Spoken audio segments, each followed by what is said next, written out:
Assalamualaikum warahmatullahi taala wabarakatuh. Sedikit penerangan tentang bezanya kajian PhD dengan EDD. Ada yang bertanya apa bezanya EDD dengan PhD dari segi kajiannya, research. Okey. Saya nak jelaskan di sini benda yang sepatutnya semua orang faham. Research EDD dengan research PhD adalah satu research yang komplit dan lengkap. Walaupun dikatakan PhD itu full time tu bermakna 3 tahun itu anda peruntukkan fokus kepada menghasilkan satu research sahaja. Sedangkan bagi kajian EDD, 3 tahun itu dibahagi kepada coursework dan juga sebagainya research. Itu bermakna skop bagi kajian PhD dengan ED berbeza. PhD adalah academic hypothetical based research, sedangkan EDD adalah work based professional applied in situ based research. Okey ya. Dari segi masa diberikan untuk menghasilkan research berbeza, kerana PhD 3 tahun tu diberikan hampir sepenuhnya untuk fokus kepada research, sedangkan EDD diberikan coursework untuk mendalami aspek-aspek teori dan pengetahuan, kupasan artikel, okey, sesuatu yang berkaitan dengan bidang yang akan dibuat kajian. Okey, itu bermakna kajian di peringkat EDD telah pun dihadkan bilangan perkataannya, ia menjadi kurang daripada kajian PhD kerana jangka masa yang juga kurang telah diberikan. Kalau kajian PhD selalunya menjangkau 80k perkataan, kajian di peringkat EDD selalunya 50 atau 60k. Tetapi kedua-dua itu adalah kajian yang lengkap, yang komplit, dengan chapter yang sama, tidak ada satu pun yang berbeza. In term of research, kedua-duanya memiliki skill untuk melakukan research. Okey, ada yang kata lecturer yang ada EDD tidak boleh supervise pelajar PhD. Okey, saya punya ketua jabatan, okey, sebab dia buat PhD, supervisor dia EDD. Okey, itu semua sesuatu yang kita katakan bercakap tidak ada asas, ikut suka hati dia je nak bercakap. Okey, jadi in term of menghasilkan independent researcher, kedua-dua EDD adalah bertujuan untuk menghasilkan independent researcher. Cuma bezanya kajian di peringkat EDD, mereka sering memerlukan mereka yang dah experience dalam bidang yang nak dilakukan kajian.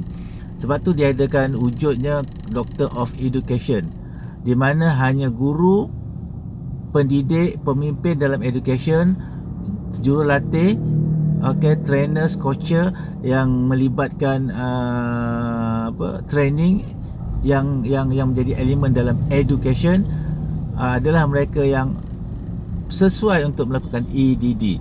Okey, oleh kerana mereka tu pendidik, maka mereka juga memerlukan pengetahuan dalam bidang kajian mereka.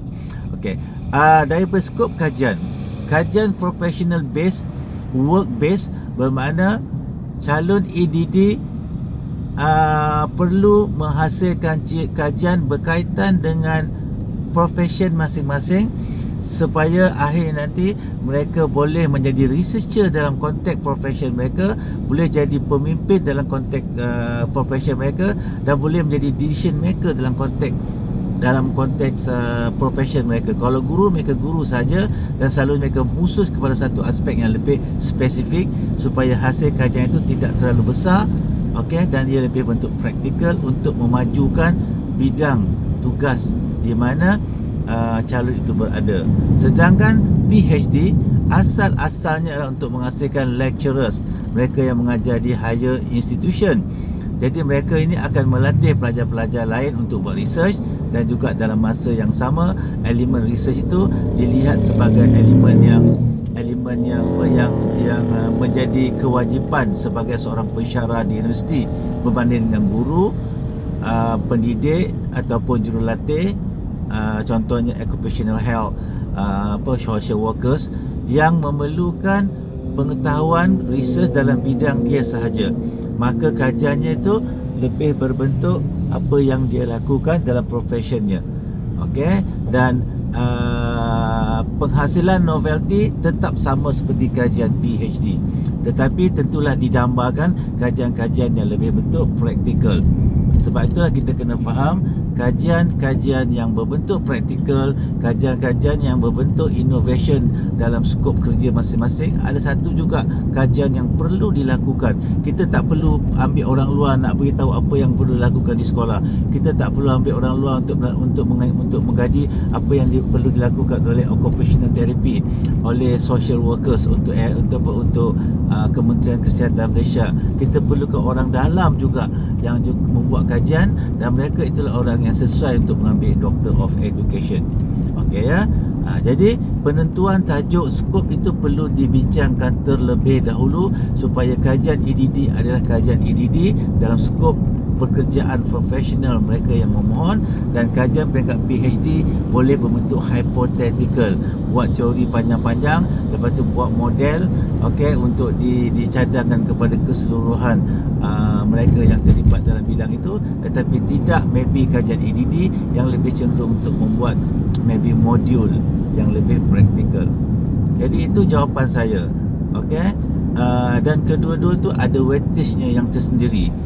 Terutamanya mereka sekarang ni telah berpengalaman dalam bidang. Contoh cikgu kan telah mengajar selama 15 tahun. So sampai masanya untuk mengambil EDD yang 10 tahun pun EDD, supaya mereka dapat melakukan kajian dalam profession mereka, dan mereka maybe tidak ke mana-mana lagi, meningkat kenaikan mereka, jawatan mereka dalam KPM. Maka mereka itu harus jadi pemimpin yang ada idea tentang research dalam profession pendidikan secara khusus. Okay, ya? Itu penerangan ringkas saya. Sebab saya pun pening kepala dengar macam-macam. Ada kata EDD tak standard lah, PhD lebih besar standard lah. Itu semua adalah satu persepsi. Okey, sebab asalnya IPTA, IPTS didominasi oleh mereka yang ada PhD.